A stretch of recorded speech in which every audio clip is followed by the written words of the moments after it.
Hello everyone, जय हिंद। आज हम लोग 29 और 30 जून के करंट अफेयर्स को कवर करेंगे। जैसा कि आप लोगों को पता है कि हमारा जो करंट अफेयर्स की सीरीज है वो उसमें हम लेट हो गए हैं, इसलिए हम पीछे चल रहे हैं। आज वैसे 5 जुलाई है, लेकिन हम लोग 29 और 30 जून का करंट अफेयर्स देख रहे हैं। तो चलिए शुरू करते हैं। पहला क्वेश्चन है, हाल ही में किस केंद्रीय मंत्री द्वारा नंदी पोर्टल का शुभारंभ किया गया है? तो इसका राइट आंसर है पुरुषोत्तम रूपाला। और ये किस विभाग के मंत्री हैं? तो ये पशु एवं मत्स्य के मंत्री हैं। अमित शाह जी हैं तो गृह मंत्री हैं, निर्मला सीतारमण जी वित्त मंत्री हैं, और नितिन गडकरी किस विभाग के मंत्री हैं आप लोग बताएंगे? नहीं तो हम ही बताते हैं, सड़क परिवहन मंत्रालय के मंत्री हैं नितिन गडकरी जी। डिटेल देख लेते हैं। केंद्रीय मंत्री पुरुषोत्तम रूपाला द्वारा नंदी यानी नंदी पोर्टल में नई दवाओं और टीकाकरण प्रणाली के लिए एनओसी अनुमोदन पोर्टल का शुभारंभ किया गया है। ये जो नंदी पोर्टल है इसको भारत में एक लचीले पशु स्वास्थ्य क्षेत्र के लिए विकसित किया गया। यानी जो नंदी पोर्टल है वो किसके लिए लाया गया है, किस कार्य के लिए लाया गया है? तो पशुओं के स्वास्थ्य में सुधार के लिए लाया गया है। नंदी पोर्टल का प्राथमिक लक्ष्य पशु चिकित्सा उत्पाद प्रस्तावों की सुरक्षा, प्रभावकारिता और अनिवार्यता का आकलन और जांच करने की प्रक्रिया में तेजी लाना। यानी जो नंदी पोर्टल है ये पशुओं के चिकित्सा में और पशुओं के सुरक्षा के लिए प्रभावकारी तरीके से कार्य करने के लिए लाया गया है।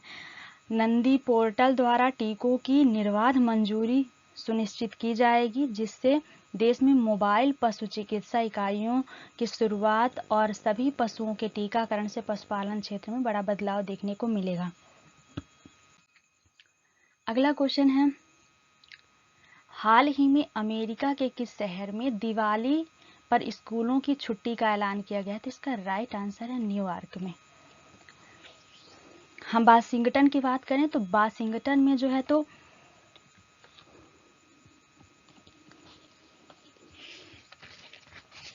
वाशिंगटन में काहे काहे की राजधानियां हैं आप लोगों को बताना है।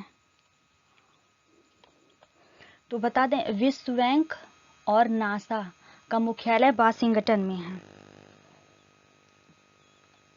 और न्यूयॉर्क जो है तो अमेरिका का शहर है।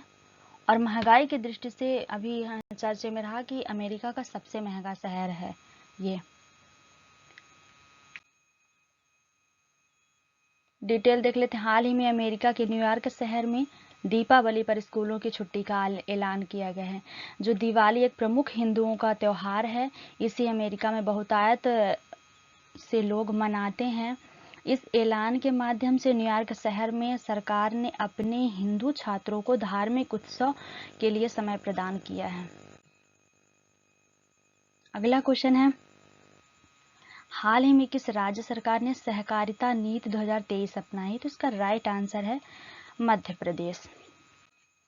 डिटेल देख लेते हैं। तो मध्य प्रदेश सरकार ने हाल ही में सहकारिता नीति 2023 को अपनाया है। इस नीति का मुख्य उद्देश्य राज्य में सहकारिता को प्रोत्साहित करना, सहकारी संस्थाओं की स्थापना को बढ़ावा देना और सहकारी क्षेत्र के विकास को सुनिश्चित करना है।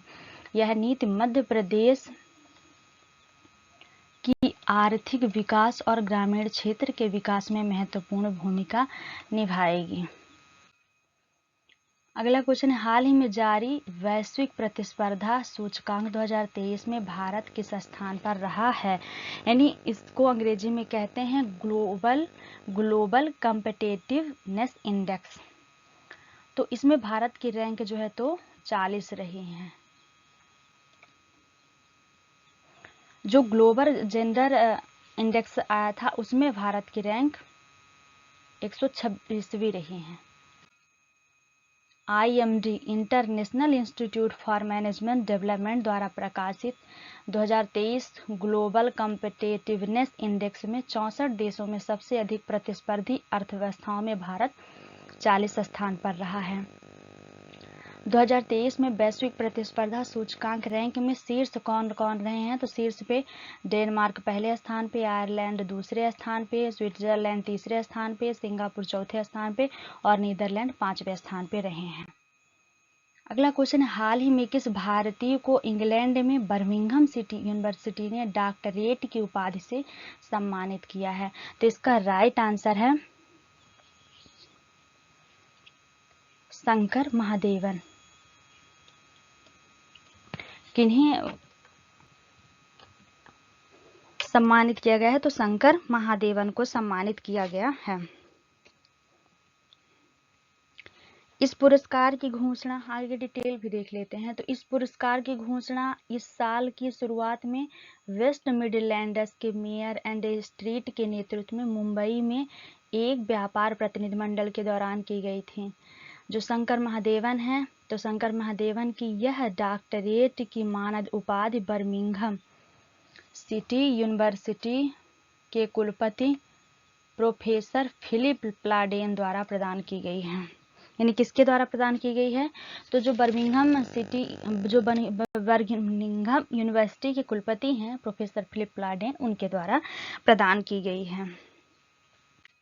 अगला क्वेश्चन है, ऐतिहासिक खर्ची पूजा महोत्सव किस राज्य में मनाया गया है? तो इसका राइट आंसर है त्रिपुरा में मनाया गया है।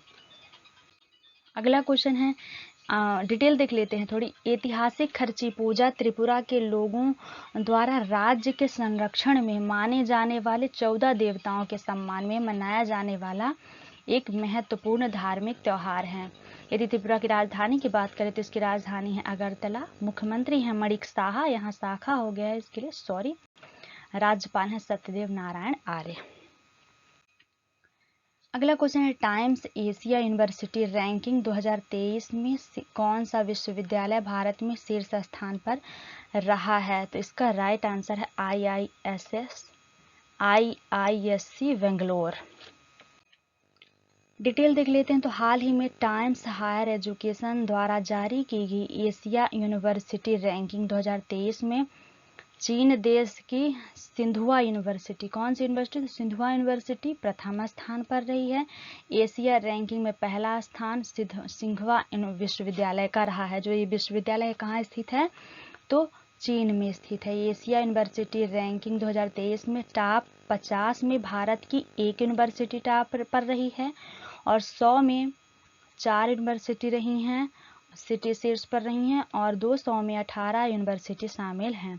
जो ये रिपोर्ट है इसको किसके द्वारा जारी किया जाता है?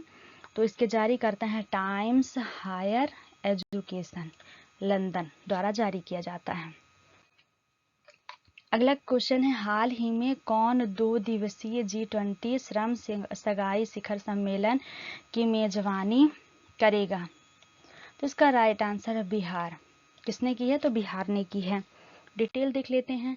तो हाल ही में बिहार ने G20 श्रम सगाई शिखर सम्मेलन 2023 की मेजबानी की है। यह वैश्विक मंच देश के लोगों को मजदूरी और श्रम संबंधी मुद्दों पर चर्चा करने का एक महत्वपूर्ण प्लेटफॉर्म होगा। यानी किसके पर? तो मजदूरी और श्रम पर। इस सम्मेलन में अंतर्राष्ट्रीय स्तर पर श्रमिकों की हक्कानुसारी मांगों और उनके संरक्षण के मुद्दों पर विचार विमर्श होता है। बिहार की मेजबानी से प्रदर्शनियों को महत्वपूर्ण गतिमान प्रदान करेगा और राज्य को महत्वपूर्ण गतिमान प्रदान करेगा और राज्य के अंतर्राष्ट्रीय मंच पर महत्वपूर्ण भूमिका भी मिलेगी। अगला क्वेश्चन है, हाल ही में दुनिया के सबसे बड़े अगला क्वेश्चन है, हाल ही में दुनिया के सबसे बड़े सड़क नेटवर्क के निर्माण में भारत ने किसे पीछे छोड़ दिया है? तो इसका राइट आंसर है चीन को, क्योंकि अमेरिका तो पहले स्थान पे है और भारत का जो स्थान हो गया वो दूसरा हो गया है। तो दुनिया भर में सबसे बड़े सड़क नेटवर्क के मामले में भारत अब अमेरिका के बाद दूसरे स्थान पर पहुंच गया है। केंद्र सरकार ने पिछले 9 साल में देश भर में लगभग 54,000 किलोमीटर नए राष्ट्रीय राजमार्ग का जाल बिछाया है। भारत ने 145 लाख किलोमीटर सड़कों का निर्माण कर चीन को पीछे छोड़कर दूसरा स्थान हासिल किया है। यानी वर्तमान में भारत को दूसरा स्थान मिला। प्रथम स्थान पे अमेरिका है, तीसरे स्थान पे चीन हो गया है। अगला क्वेश्चन है, केंद्रीय मंत्रिमंडल ने राष्ट्रीय अनुसंधान फाउंडेशन NRF की स्थापना के विधेयक को मंजूरी दे दी है। इसका अध्यक्ष कौन हो गया? कौन होगा? तो इसका राइट आंसर है प्रधानमंत्री। सॉरी, गलत ऑप्शन में टिक लग जा रहा है, हमारे पास पेन सही नहीं है। आप लोग हमारा सपोर्ट करें ताकि हम थोड़ी व्यवस्थित कर सकें। तो इसमें है प्रधानमंत्री नरेंद्र मोदी जी हो जाएंगे।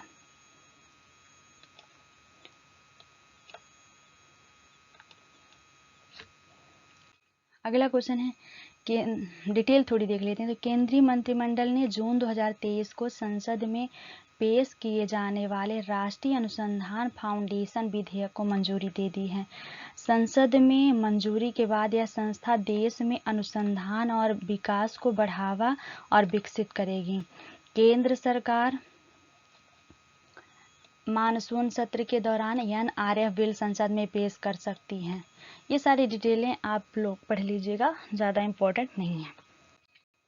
अगला क्वेश्चन, हाल ही में ऑपरेशन कन्विक्शन की शुरुआत किसने की है? सॉरी, यहाँ गलत लिखा है, यहाँ होगा किसने, सा होना चाहिए। तो किसने की? तो इसका राइट आंसर है उत्तर प्रदेश। अगला डिटेल देख लेते हैं। तो उत्तर प्रदेश में जघन्य अपराधों में लिप्त अपराधों को कम समय में सजा दिलाने के लिए ऑपरेशन कन्विक्शन की शुरुआत की गई है। इसके तहत पोक्सो एक्ट, बलात्कार, हत्या, लूट, डकैती, धर्मांतरण और गोकुशी यानी गौ की हत्या करने वाले अपराधियों के खिलाफ गुणवत्तापूर्वक जांच कर पुलिस अभियोजन विभाग संयुक्त रूप से न्यायालय में प्रभावी पैरवी कर सकेगा। प्लीज आप लोग सपोर्ट करें ताकि हम थोड़ी व्यवस्थित कर सके, हमारे पास पेन की कमी है।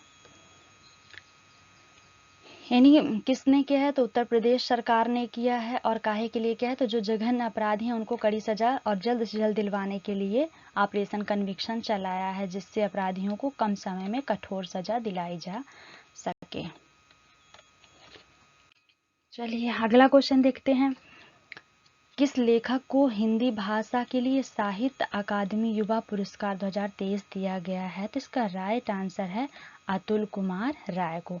यदि हम दामोदर माओ जी की बात करें तो इनको 57वां ज्ञानपीठ पुरस्कार दामोदर माओ जी को मिला है। ज्ञान चतुर्वेदी जी को जो है तो सरस्वती सम्मान से सम्मानित नहीं, सॉरी, व्यास सम्मान से सम्मानित किया गया है। यानी जो ज्ञान चतुर्वेदी जी हैं इनको व्यास सम्मान से सम्मानित किया गया है, और ये जो शिवाशंकरी हैं इन्हें सरस्वती सम्मान से सम्मानित किया गया है। जो शिवाशंकरी इनकी रचना सूर्यवंशम के लिए दिया गया है, और जो ज्ञान चतुर्वेदी हैं इनकी रचना पागलखाना के लिए दिया गया है। डिटेल देख लेते हैं। तो अतुल कुमार राय को उनके उपन्यास चांदपुर की चंदा के लिए साहित्य अकादमी युवा पुरस्कार के लिए चुना गया है। यह एक हिंदी उपन्यासकार है। यानी जो अतुल कुमार राय हैं ये एक हिंदी उपन्यासकार हैं, पटकथा लेखक और संगीतकार भी हैं, संगीतकार और गीतकार भी हैं। अगला क्वेश्चन है, किस राज्य में भारत के पहली हाइड्रोजन संचालित ट्रेन चलाई जाएगी? तो इसका राइट आंसर है हरियाणा में चलाई जाएगी। डिटेल देख लेते हैं। तो काहे के लिए इसको ज़्यादा जोर दिया जा रहा है? तो टिकाऊ परिवहन अपनाने की दिशा में एक महत्वपूर्ण कदम होगा। और भारत में पहली हाइड्रोजन ईंधन से चलने वाली ट्रेन कहाँ से कहाँ तक चलेगी? तो जींद से सोनीपत मार्ग पर संचालित होने वाली है। हाइड्रोजन ट्रेनें जो हैं पारंपरिक डीजल इंजनों की तुलना में कई पर्यावरणीय लाभ भी प्रदान करती हैं, इसलिए हाइड्रोजन ट्रेन चलाई जाएगी। अगला क्वेश्चन है, छत्तीसगढ़ के उप मुख्यमंत्री का नाम बताइए? तो इसका राइट आंसर है TS सिंह। जो अमरिंदु प्रकाश हैं इन्हें किसका बनाया गया है? आप लोग कमेंट करके बताएंगे।